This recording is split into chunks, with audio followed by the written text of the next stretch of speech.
Hello everyone. आज हम discuss करेंगे configuration of enterprise structure part two. तो पार्ट टू में आपके पास है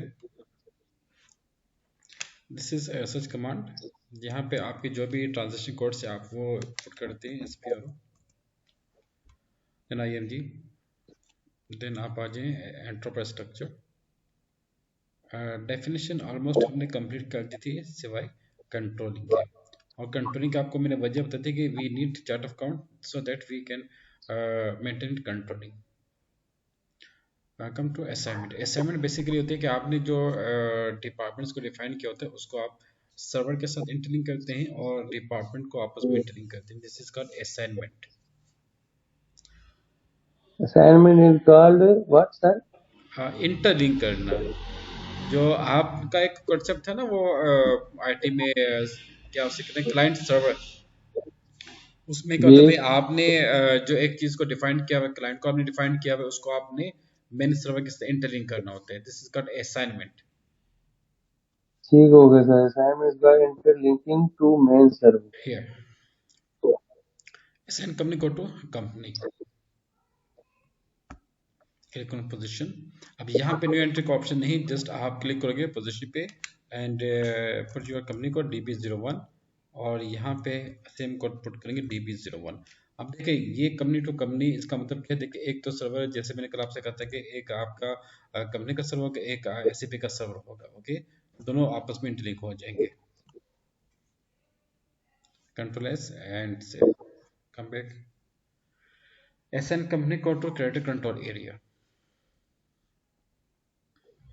क्लिक ऑन पोजीशन DB01 और यहाँ पे आपका आ जाएगा CC80, ये divine beverages entrance save, data was save, come back. अच्छा यहाँ पे आपके पास है कंसोलिडेशन बिजनेस एरिया। ये जो कि आपने इसको डिफाइन नहीं किया था, आप इसको स्किप कर दो। देन आप आ जाए financial management area,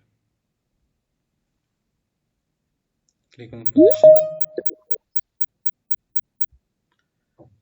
company code है आपका DB01 and then FM area FM80, ठीक है।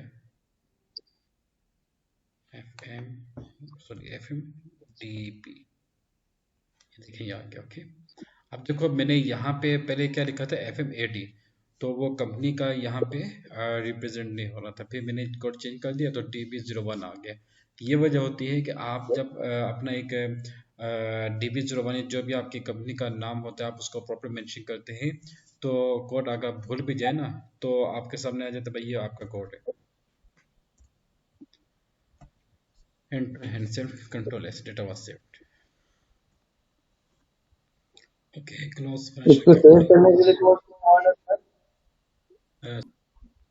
Then logistics journal, assign plant to company code. अब आपसे मैंने कहा था कि आपके जो डिफरेंट प्लांट्स हैं आपने उसको कंपनी कोड के साथ एसएन करें, DB01 और PLV1, DB01 LD2। तो जो भी आपके पास है ना ये प्लांट्स, उन सबको अपनी सेव कर लें। एंटर एंड सेव, ये देखिए शॉर्ट की है यहाँ पे आ रही है कंट्रोल एस, ये इसका क्या F3।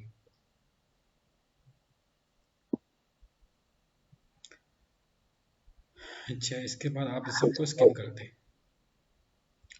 Now come to materials management. Assign purchasing organization to company code. Position PO DB01. Enter, save.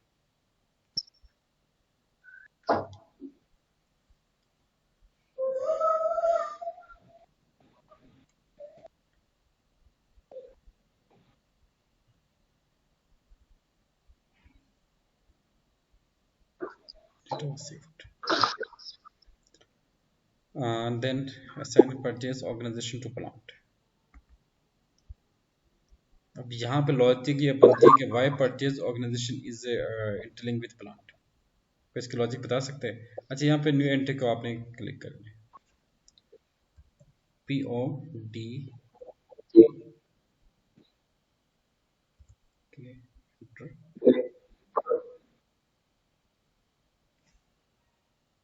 Save. लेकिन ये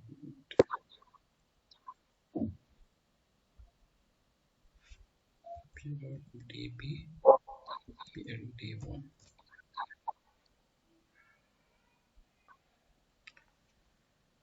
अच्छा इसको दोबारा से इंटरलिंक करना होगा क्योंकि प्लांट यहाँ पे नहीं आ रहा। तो चेक करते हैं अपना company app, PODB plant is not available.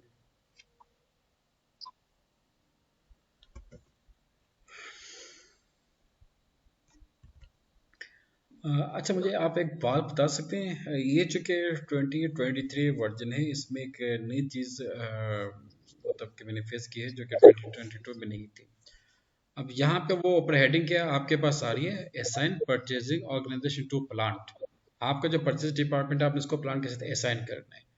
अब यहाँ पे देखें, अभी जो हमने न्यू एंट्री में जाके कॉन्फ़िगरेशन किया ना, तो उसमें जस्ट आपका परचेज ऑर्गेनाइजेशन का कोड आया है, जबकि यहाँ पे कहीं भी आपका प्लान कोड नज़र नहीं आ रहा। और जब आपने इसको सेव किया, बैक एंड पे जब आप आए तो आपने इसको पोजीशन पे चेक किया, PODB, तो यहाँ पे स्टेटस में आपका एम्प्टी आ रहा है। कोई बता सकते हैं क्या परचेज ऑर्गेनाइजेशन जो DB01 कंपनी का कोड है, उस परचेज ऑर्गेनाइजेशन क्या प्लान कोड के साथ असाइन हो चुका है या नहीं? यस और नो? क्वेश्चन रिपीट करें जरा। नेक्स्ट, स्टैंडर्ड परचेज ऑर्गेनाइजेशन, ये आप इसको स्किप करते हैं। अच्छा, okay, necessary configuration we have completed, now close enterprise structure. उसके बाद क्या है आपका फिजिकल ईयर। देखिए, मुझे एक बात बताएं, क्या कोई भी ऐसी ऑर्गेनाइजेशन है जिसका अपना कोई फिजिकल ईयर ना हो? नहीं। इट्स मीन कि तमाम जो जितनी भी कंपनी हैं वो अपना फिजिकल ईयर को मेंटेन करती हैं। So next अच्छा। step is we have to maintain fiscal year and we will use financial accounting, global settings, then आप आ जाए ledgers, then आप आ जाए fiscal year and posting periods, maintain fiscal year variant, new entry FD DB01 अपनी company code करनी है। अच्छा, फिजिकल ईयर में दो आपके पास ऑप्शंस आते हैं, या तो आपका कैलेंडर ईयर होता है या ईयर डिपेंडेंट होता है।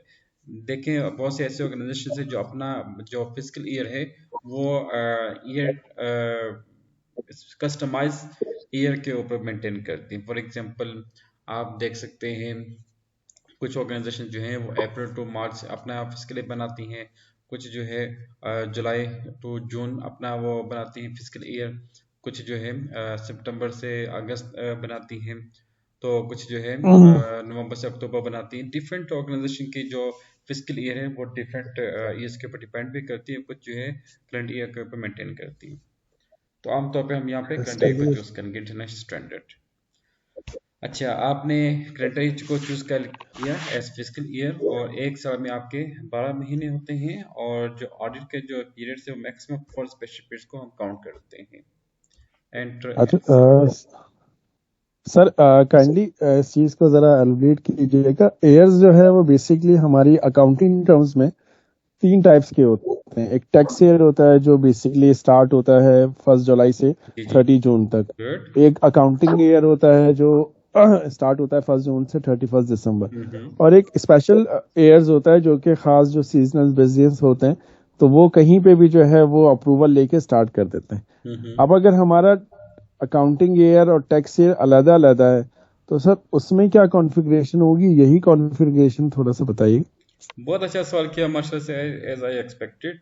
देखें, सबसे पहले तो बात यह है कि जो टैक्स ईयर है और जो अकाउंटिंग ईयर है, टैक्स ईयर और अकाउंटिंग ईयर, टैक्स ईयर आमतौर पर मेंटेन किया जाता है by central body of government, और अकाउंटिंग ईयर जो है ये कंपनी का अपना एक एसओपी के मुताबिक आप मेंटेन करते हैं।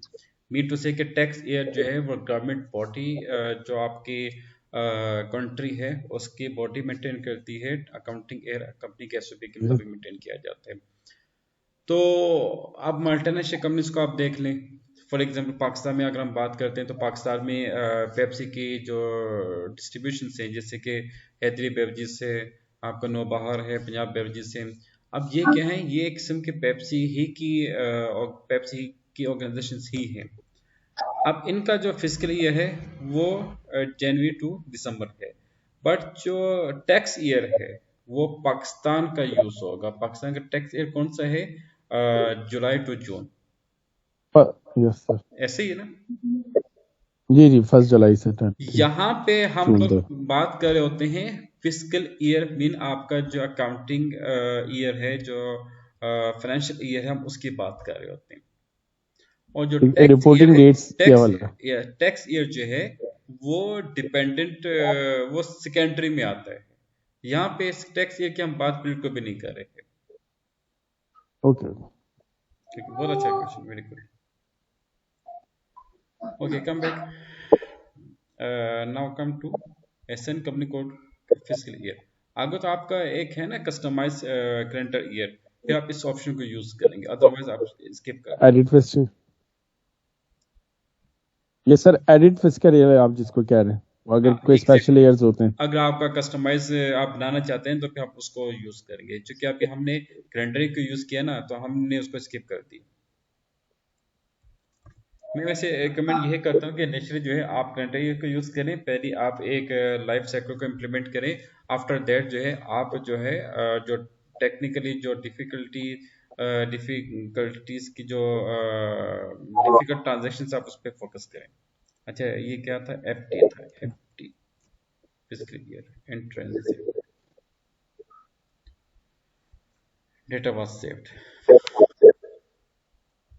अच्छा, अब हम बात करते हैं पोस्टिंग पीरियड्स। ये अब जैसे जैसे हम आगे जाते जाएंगे वैसे वैसे नई और टेक्निकल चीजें में आती जाएंगी। व्हाट इज पोस्टिंग पीरियड्स, कोई बता सकते हैं प्लीज?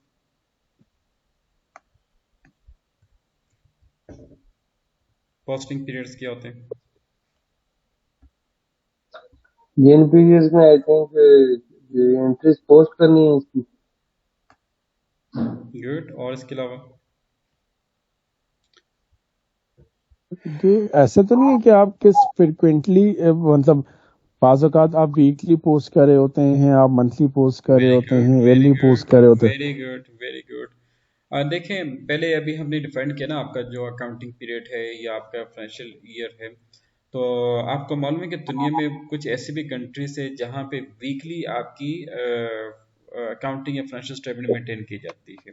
ओके, तो कुछ ऐसे हैं जो बाई वीकली मेंटेन करते हैं, कुछ ऐसे जो मंथली मेंटेन करते हैं। तो पोस्टिंग पीरियड आपका एक ऐसा दौरानिया होता है जिसमें आप बताते हैं कि आपका जो फिस्कल ईयर है, जो अकाउंटिंग पीरियड है, आपने इसको कितने टाइम पीरियड में मेंटेन करना होता है। अब फिस्कल ईयर के ऊपर हमने मेंटेन किया था 12 मंथ, 12 हमने वो किया था, वो मेंशन किया था। इसका मतलब ये हुआ कि एक फिस्कल ईयर में हमने 12 पोस्टिंग पीरियड्स मेंटेन करने, मीन मंथली हमने पोस्टिंग पीरियड्स को मेंटेन करने। Define variants for open posting periods. अब यहाँ पर सर बस यहाँ एक चीज, पोस्टिंग पीरियड में सर एक चीज और मतलब क्लियरिफाई कर दीजिएगा। अब जैसे हमारे पास एक तो डेली ट्रांजैक्शंस होती हैं, तो हम एक पैकेज बना लेते हैं कि नहीं हम जो है वो वीक एंड पे जो है वो पोस्ट करेंगे, ट्रांजैक्शन संभाल के हमने रखनी।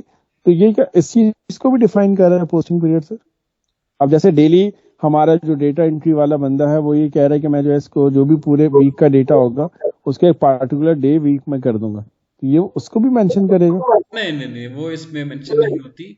और ये बेसिकली ये जो यहाँ पे ना पोस्टिंग पीरियड वेरिएंट, ये डिफाइन करते हैं कि आपका जो फाइनेंशियल स्टेटमेंट है उसका दौरानिया क्या आपने रखना है। क्या फाइनेंशियल स्टेटमेंट आपने वीकली बनानी है, ठीक है, क्या फाइनेंशियल स्टेटमेंट आपने मंथली क्वार्टरली बनानी है? एग्जैक्टली, ये उस चीज को रिप्रेजेंट कर होता है। ठीक ठीक ठीक। गुड। मतलब आपको वो रिपोर्टिंग पीरियड बता रहा होता है हाँ कि जी, आपकी रिपोर्टिंग पीरियड क्या है। Very good, very good, very good. Define new entry, posting period variant D, DB01, D0। Sir ये जो कोड्स आप असाइन कर रहे हैं वेरिएंट पीपीपी वीडी ये खुद से आप रखी जा रहे हैं इसमें? नहीं, ये देखो ना, P for posting, this P for period, this V for variant, D for DB01, 25।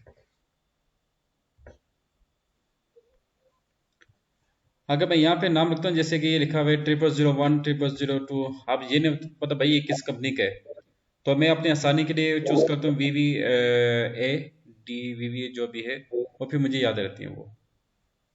ठीक ठीक, मतलब कोड्स अपनी आसानी के लिए रख रहे हैं आप, जी, इसमें एग्जैक्टली। कोई ये कैद नहीं है कि आपने यही कोड रखना है। हाँ, आप कोई भी कोड रख सकते हो, लेकिन वो बाद में बंदे को खुद याद नहीं आता भाई मैंने रखे गए थे ना। लेकिन मेंशन वो कंपनी को करे ना, जी बैक एंड पे तो कंपनी जी को जी, है। बिल्कुल DB01। अब जैसे यहाँ पे है ना PPVA, ओ सॉरी ये गलत हो गया ना, ये आगे VT, एंटर, एक मिनट, ऐसे चूज करना है आपको।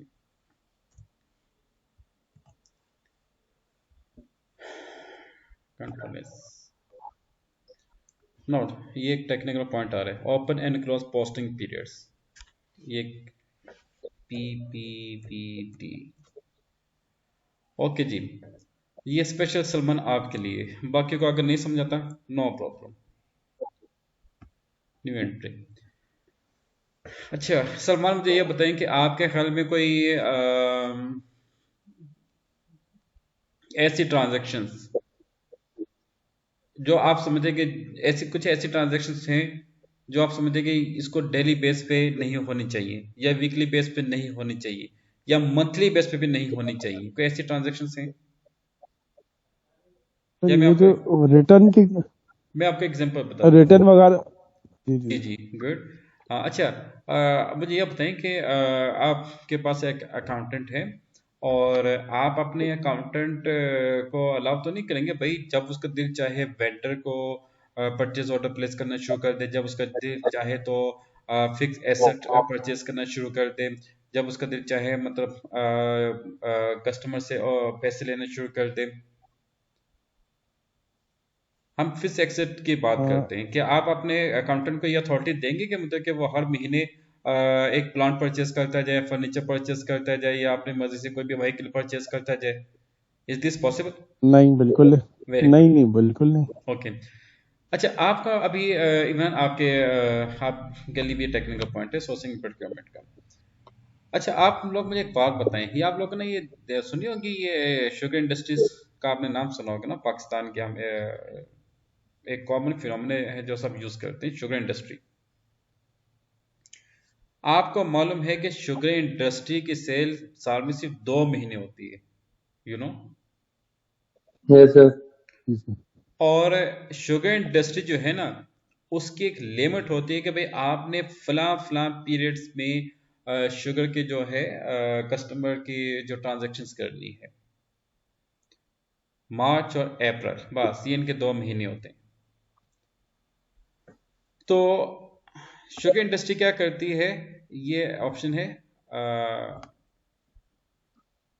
आपके पास एसेट्स है, कस्टमर्स हैं, हम कस्टमर को चूज करते हैं फ्रॉम अकाउंट 1001 से 1500। अच्छा इसका मतलब क्या होगा, फ्रॉम पीरियड 03/2025 2025। ओके, अब यहाँ पर हमने एक ना ये लिमिट लगा दी। इसका मतलब क्या हुआ, कंपनी ने ये डिसाइड किया कि भाई जो कस्टमर हैं इसकी ट्रांजैक्शंस सिर्फ 2 महीनों में आप पोस्ट कर सकते हो, मार्च एंड अप्रैल 2025 में। और जो अकाउंट्स हैं, आप जैसे पता है शुगर इंडस्ट्री उसके तो बहुत से कस्टमर्स होंगे ना, तो कंपनी ने ये डिसाइड किया कि जो कस्टमर नंबर होगा 1001 से लेके 1500, यानी कि 500 जो कस्टमर्स होंगे हम उन्हीं 500 कस्टमर को पूरे साल में इन 2 माह में सेल्स की ट्रांजेक्शन्स करेंगे। This is called open posting period. आपने अगर ये रिस्ट्रिक्शन लगा के इसको सेव कर दिया ना, तो कोई भी सेल्स की ट्रांजैक्शन इन 2 माह के अलावा नहीं हो सकेगी, चाहे आप जितना मर्जी उसमें एंट्री करें, जो भी करें, सिस्टम उसको एक्सेप्ट ही नहीं करेगा। और अबव 500 कस्टमर्स भी नहीं एक्सेप्ट करेगा, कुछ भी नहीं करेगा। अच्छा, इसको हम कहते हैं अपने क्रॉस पोस्टिंग पीरियड। अच्छा, आपको ये भी मालूम है कि शुगर इंडस्ट्री जो है ना, इनके साल में 2 बार जो है ना, नहीं साल में 1 बार ये शुगर कैन परचेज करते हैं। ये आई थिंक गर्मी का जो महीना होता है ना, ये गंदम कब लगती है, ये अक्टूबर नवंबर में लगती है ना गंदम की। ये जो इमरान शायद आपको मालूम होगा, ये जो गंदम है ये कब लगती है? ये अक्टूबर नवंबर ये में, फसलें रबी में। नवंबर में लगती है जी ना। उससे पहले जो है आपके जी, शुगर कैन की कटाई की जाती है अक्टूबर तक ये जो है ना। बात है, क्रशिंग हाँ जी क्रशिंग सीजन होता है ना इसका शुगर केन। जी। तो फिर कंपनी ये डिसाइड करती है कि भाई हमने जो परचेजिंग है वो सिर्फ 2 माह में करनी है। परचेजिंग के लिए ये के इस्तेमाल किया जाता है, जो KCP का एक यूनिवर्सल कोड है। अंडरस्टैंड। वेंडर्स, ये टेबल कहाँ से खोल रहे हैं आप? सॉरी। अच्छा अच्छा सर, इससे पहले जो आपने 1001 से 1500 लिखा हुआ है, हाँ हाँ तो ये हमारे पास 500 कस्टमर्स की आईडीज है। जी बिल्कुल। आप अपने सिस्टम में कस्टमर की आईडी को क्रिएट करते हो ना, हम वो मैंने यहाँ जी पे जी जी। मेंशन तो की भी है कस्टमर आईडी। बस एग्जैक्टली उसको मैं, ओके। जी। मतलब कि अभी हमने यहाँ पे क्रिएट नहीं किया, लेकिन मैं आपको एक डमी के तौर पे बताऊँ कि भाई ऐसे ऐसे ये एक ज्यूम हमने किया हुआ है ना मैथ में, लेट्स सपोज। Okay okay. तो यहाँ पे आप क्या करते हो, 09 20 25 10 20 25 मिल के जो परचेजिंग की जो ट्रांजेक्शन है वो पूरे साल में होंगी, सितंबर में और अक्टूबर में। और वो भी किस किस अच्छा वेंडर से, वेंडर नंबर 5000 से लेके वेंडर नंबर 5100 तक। अंडरस्टूड? सर, सर यहाँ एक बात बताइएगा सर, कि अब ये 9 और 10 एक कंजर्वेटिव मंथ आ रहे हैं, जी लेकिन अगर हमारे पास ऐसा हो कि हम चौथे महीने में परचेजिंग कर रहे हैं, फिर हमारी अगस्त में आ रही है, फिर नवंबर में आ रही है, तो गैप के साथ आ रही है, तो फिर इस पीरियड को कैसे असाइन करेंगे? गैप के अब साथ जैसे आ 3 और रही है। 4 हाँ हाँ। एक 3 और 4 हमारी एक रेंज आ गई है कि हम्म, हम मार्च और अप्रैल में कर रहे हैं, लेकिन हम्म। अब जो हमारा मटेरियल या जो हमारी परचेजिंग या जो सील है, वो इस तरह से है, या तो हम उसको फेब में करेंगे, या उसको मई में करेंगे, या हम अगस्त में, मतलब गैप वाले मंथ के साथ आए, तो ओके, उसको तो सर फिर किस तरह से देखिए? बिल्कुल आप उसको यहाँ पे ये कर दो, और फिर यहाँ पे डी लिख दो, और फिर यहाँ पे आप उसको लिख दो 1501 से 1800, और 05 कर दो, और 2025 05 कर दो, दिस वन। ऐसे पॉसिबिलिटी बनेगी आपकी।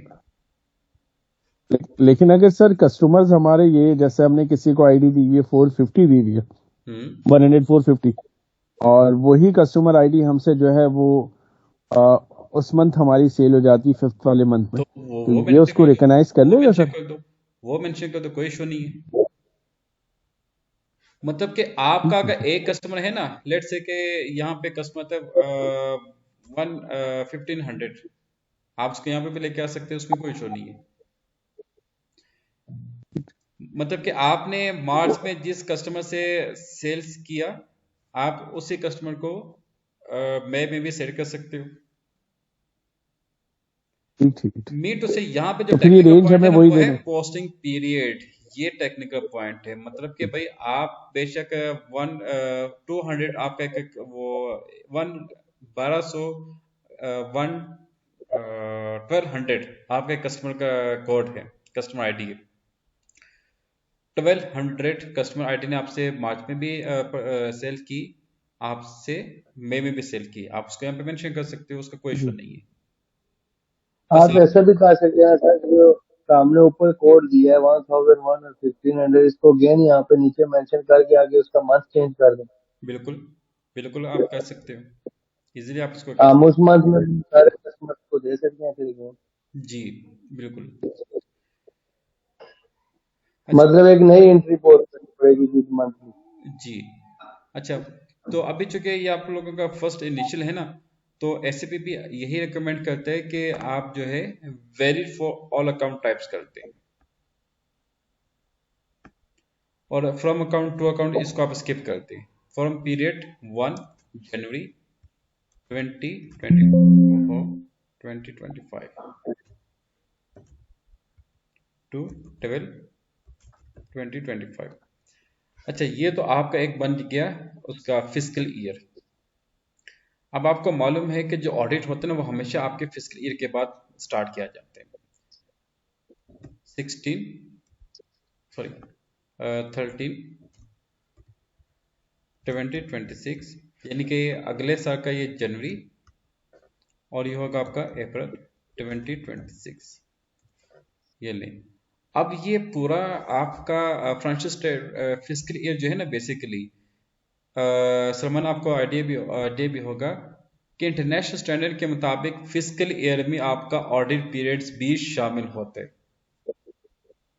जी जी देखें, आपने आपने आपका एक फाइनेंशियल स्टेटमेंट आ गई 1 साल की, भाई जब तक वो ऑडिट नहीं होगी, वो हम उसको true and fair financial statement consider नहीं कर सकते।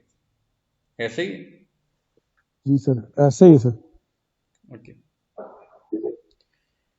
Okay, we have completed fiscal sorry posting period variant, and new topic is document number ranges. This is very important. अच्छा सर, इसमें ओपन तो आपने बता दिया था, क्लोज सर बताएं। अच्छा, क्लोज बताएं। बड़े सियाने हैं वैसे। देखिए, बास का सर आपके ऐसा होता स्टूडेंट है हैं। कि फॉर एग्जांपल, जैसे कि आपने पहले कहा था कि कुछ ऑर्गेनाइजेशंस में वो लोग ये करते हैं कि भाई लेट से कि आज क्या दिन है, आज ट्यूसडे, भाई आपके पास से डॉक्यूमेंट्स का बंडल एक आ जाता है, तो आपका कैलकुलेटर कहता है यार मैं इसको जो है ना वो नेक्स्ट मंडे को एंट्री पोस्ट करूंगा। ठीक। तो डेट देखी जाती है कि किस डेट को आपने ट्रांजैक्शंस ओपन करनी है, किस डेट को ट्रांजैक्शन क्लोज करनी है। फॉर एग्जांपल, जैसे कि आपको पता है कि ये सीमेंट इंडस्ट्री है या कोई भी मल्टीनेशनल कंपनी से लार्ज इंडस्ट्रीज को आप देख लेना। आप फॉर एग्जांपल ये जेहलम में माशाल्लाह से सिगरेट फैक्ट्री बनी हुई है, इमरान साहब के पड़ोसी है माशाल्लाह से।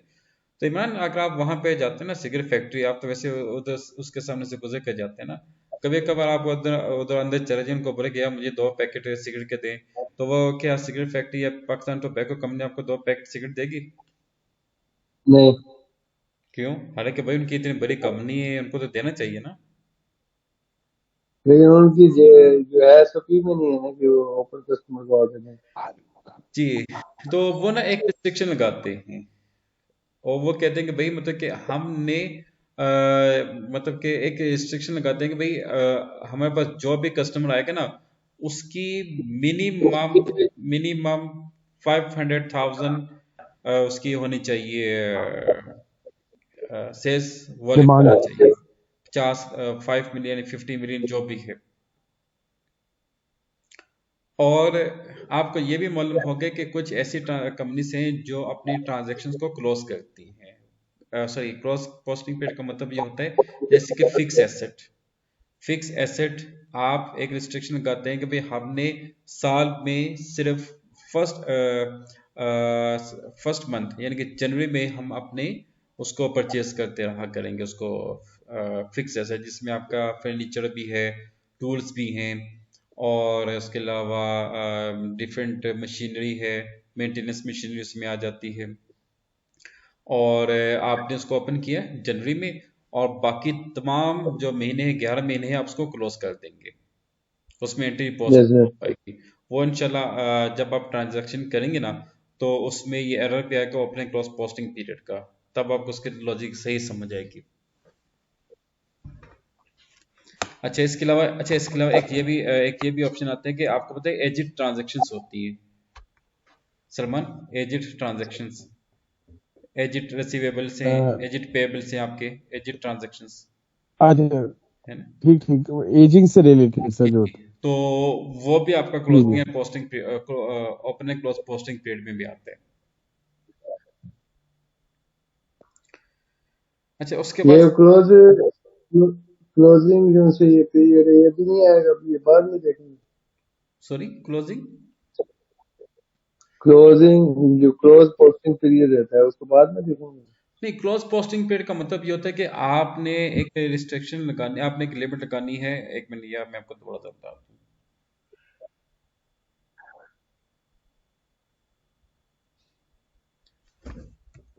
अभी तो हमने सारी ओपन ही लगाई है ना, क्लोज कर। ओपन देखें अभी, जैसे मैंने पहले यहाँ पे आपसे कहा था ना कि ये यहाँ पे अगर हम कस्टमर को सिलेक्ट करते हैं, यहाँ पे मैंने लिखा था 1000, यहाँ पे लिखा था 1500, और यहाँ हाँ पे लिखा बिल्कुल। था 3, और यहाँ पे लिखा था 4 लिखा था। तो मतलब ये है कि आपके इसी मार्च अप्रैल में ट्रांजेक्शन पोस्ट होंगी, और इसके अलावा जितने भी वो पीरियड्स होंगे वो आपके लिए क्रॉस हो जाएंगे, क्लोज हो इन जाए। शॉर्ट। जी बिल्कुल। अच्छा अच्छा, नेक्स्ट है आ, document number ranges. Document number ranges. अच्छा, मुझे एक बात बताएं, कोई ऐसी बुक आपने देखी है जिसके नंबर पेजेस ना हो, ये जिसके पेज नंबर ना हो? पेजेस नंबर के बगैर तो बुक्स नहीं आती हैं सर, वो नहीं तो होती ना। नोटबुक है। इमरान, आप सर फेसबुक अच्छे से देखी है। डिस्कस कर रहे हैं, मुझे एक बात बताएं, आपके जो सेल्स वाउचर होते हैं या परचेज वाउचर होते हैं, क्या सेल्स वाउचर जी और परचेज वाउचर सीरियल नंबर के बिना होते हैं? नहीं सर, इनवाइस नंबर ये चीजें तो होती हैं। वो कम्प्लीमेंट्री होती है ना। जी, इसको अच्छा, ट्रैक डाउन करने के लिए ना। जी एग्जैक्टली तो इसी तरीके से आपने एसएपी के बैक एंड के ऊपर ना सेल्स डिपार्टमेंट है, परचेज डिपार्टमेंट है, अकाउंट्स डिपार्टमेंट है, प्रोडक्शन डिपार्टमेंट है, स्टोर डिपार्टमेंट है, जितने भी डिपार्टमेंट्स हैं, हर डिपार्टमेंट में जो ट्रांजैक्शंस इस्तेमाल की जाएंगी उन तमाम ट्रांजैक्शंस की एक सीरियल नंबर या कोडिंग की जाती है। वो कोडिंग को हम कहते हैं document number ranges. Document number है। अच्छा। सर दोबारा रिपीट कीजिएगा सर ये सेंटेंस अच्छा। पहले से। अच्छा, अब एग्जाम्पल के तौर पे ये आपके पास है अकाउंटिंग डॉक्यूमेंट, इसका कोड क्या है 02, और ये आपने प्लीज नोट करना है। उसके बाद है आपका कस्टमर डॉक्यूमेंट, इसका कोड क्या है 16। ये बाय डिफॉल्ट एसएपी के कोड से। कस्टमर इनवॉइसेस, इसका कोड क्या है 18, और कस्टमर पेमेंट, इसका कोड क्या है 14। अच्छा, वेंडर डॉक्यूमेंट, वेंडर इनवॉइस, ये वेंडर डॉक्यूमेंट आ गया, इसका कोड क्या है 17। ओके, बस ये आपने इनको याद रखना है, बस याद क्या, इसको नोट कर लें। Now come to different document number ranges. ये स्टैंडर्डाइज सर डॉक्यूमेंट्स नंबर है। जी, DP01, then click on this interval. Okay, सबसे पहले आप लिखेंगे 01, year 2025,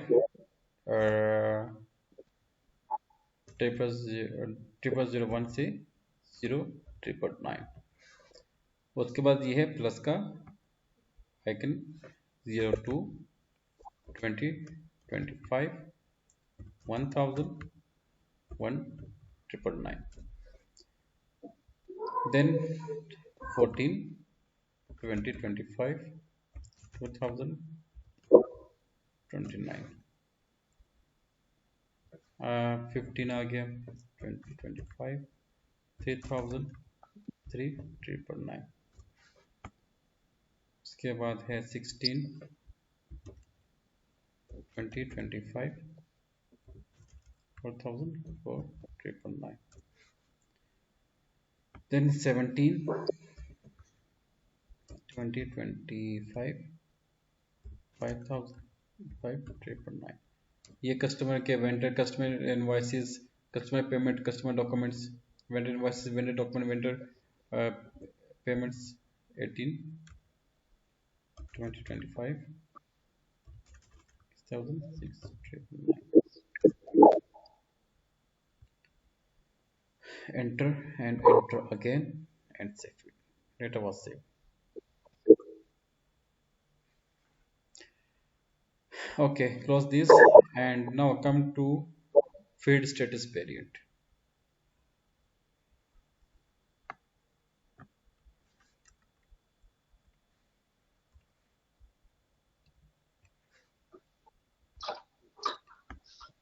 Okay, what is field status variant? इसके लिए सबसे पहले आपको मैं एक चीज बता दूं।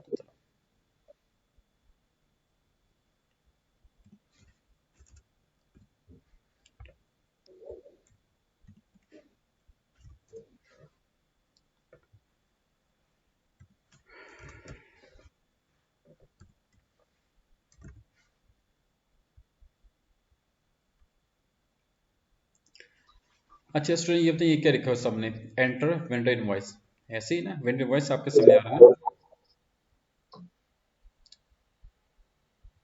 जी सर। अच्छा, अब ये देखें, यहाँ पे आपके पास ऑप्शन है, सप्लायर कोड है, इनवॉइस डेट है, पोस्टिंग डेट है, आपके पास अमाउंट है। अब ये देखें, ये जो है ना, ये ब्लू कलर में, ये ब्लैक में है, ये हाईलाइट है, ये नॉन हाईलाइट है। इसका मतलब ये हुआ कि भाई जब तक आप अपने वेंडर इनवॉइस में सप्लायर का कोड एंटर नहीं करेंगे, जब तक आप इनवॉइस डेट को एंटर नहीं करेंगे, जब तक आप अमाउंट को ऐड नहीं करोगे, तो आपका डॉक्यूमेंट एग्जीक्यूट नहीं होगा, आपकी इनवॉइस नहीं बनेगी। This are mandatory. अब नीचे देखिए, ये जो टैक्स अमाउंट है ये भी आपके लिए ये ऑप्शनल पे आ रही है। और फिर उसके बाद ये पेमेंट डिटेल है, पेमेंट में आपने बैंक डिटेल मेंशन करनी है। और फिर उसके बाद नीचे जीरो अकाउंट आपने मेंशन करना है, टैक्स की डिटेल इसमें आप मेंशन करोगे, और बाकी जो अदर डिटेल्स है वो आप इसमें मेंशन करेंगे, तब जाके आपकी इनवॉइस बनती है। तो अब यहाँ पे ये देखें, जितने भी इसके पैरामीटर्स हैं, कुछ पैरामीटर्स आपके कम्प्लीमेंट्री हैं, कुछ ऑप्शंस में आते हैं, कुछ रिक्वायर्ड में आते हैं। इन तमाम चीज़ों की जो मैनेजमेंट है उसको हम कहते हैं फील्ड स्टेटस वेरिएंट, और ये हम बैक एंड के ऊपर उसको मैनेज करते हैं। Finish accounting, then global settings, then ledgers में आपको भी बताता हूँ, then fields, define field status variant. अच्छा, यहाँ पे हम क्या करते हैं कि जो स्टैंडर्ड है ये 0001, इसको आपने सिलेक्ट किया, then right click and copy as, और फिर इसको आप चेंज कर दो FS status T, field status for TV01।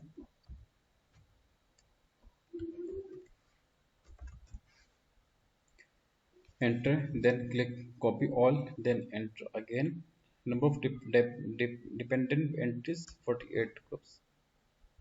अच्छा, फिर आप इसको सेव कर दें, डेटा वाज सेव। अब यहाँ पे इसको सिलेक्ट करें और ये है आपकी ग्रुप्स। अब ये देखिए, आपके पास ग्रुप्स आ रहे हैं। G001 किसका है? जनरल आपका इस्तेमाल किया जाता है। G004 कॉस्ट अकाउंट्स में इस्तेमाल किया जाता है। G011 ये क्लियरिंग अकाउंट्स में इस्तेमाल किया जाता है। G008 आपका एसेट एरिया में इस्तेमाल किया जाता है। G006 आपके मटेरियल अकाउंट्स में इस्तेमाल किया जाता है। अच्छा, जनरल में आप इसको ओपन करेंगे ना, तो आपके पास यहाँ पे जनरल डेटा आएगा, इसको आपने ओपन कर दिया। अब ये देखिए, ये जब भी आपने कोई भी इनवॉइस बनानी है तो उसमें आपका ये इनवॉइस रेफरेंस कम्प्लीमेंट्री है, हेजिंग में कम्प्लीमेंट्री है, तो आप इसको यहाँ पे इसको ऑप्शनल पे लेके आ जाओ।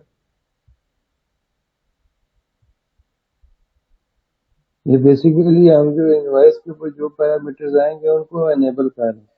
यस, उसको हमने इनेबल कर दिया। फिर हम इसको यहाँ पे जाते हैं और जनरल डेटा, अच्छा यहाँ पे आप नेक्स्ट पे आ जाइए।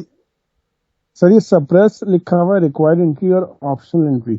सप्रेस का मतलब complementary, suppress mean complementary, okay. और रिक्वायर्ड एंट्री किस लिए? रिक्वायर्ड एंट्री का मतलब ये होता है कि आप फॉर एग्जांपल मैं आपको एक चीज बताता हूँ कि अब जैसे कि ये है ना ये आपके पास आ गया,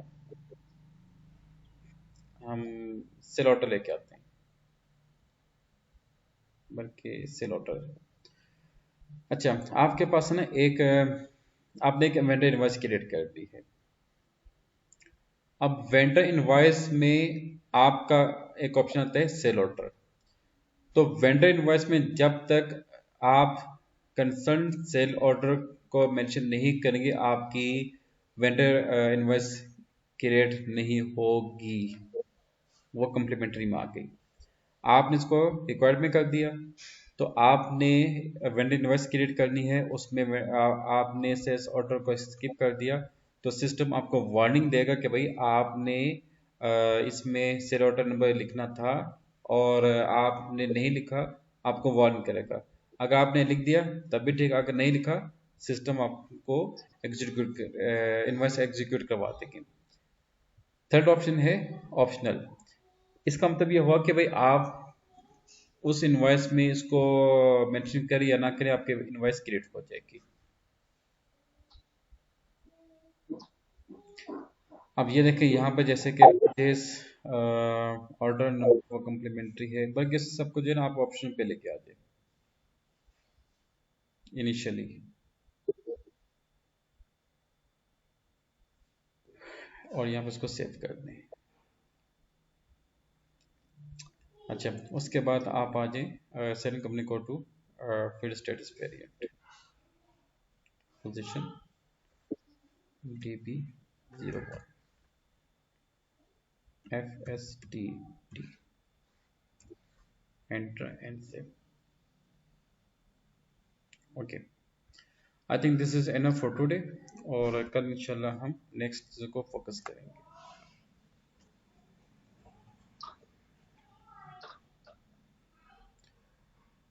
Today we have understood fiscal year, then posting period variant, then document number ranges, then field status variant, and then we have completed configuration area of infrastructure part 2। तो आप इसकी असाइनमेंट कंप्लीट करें, तो जो भी आपको इश्यूज हो आप मुझसे डिस्कस किया करें, और ताकि आपकी जो असाइनमेंट हो प्रॉपर और इफेक्टिवली आप उसको एग्जीक्यूट कर सकें। Thank you.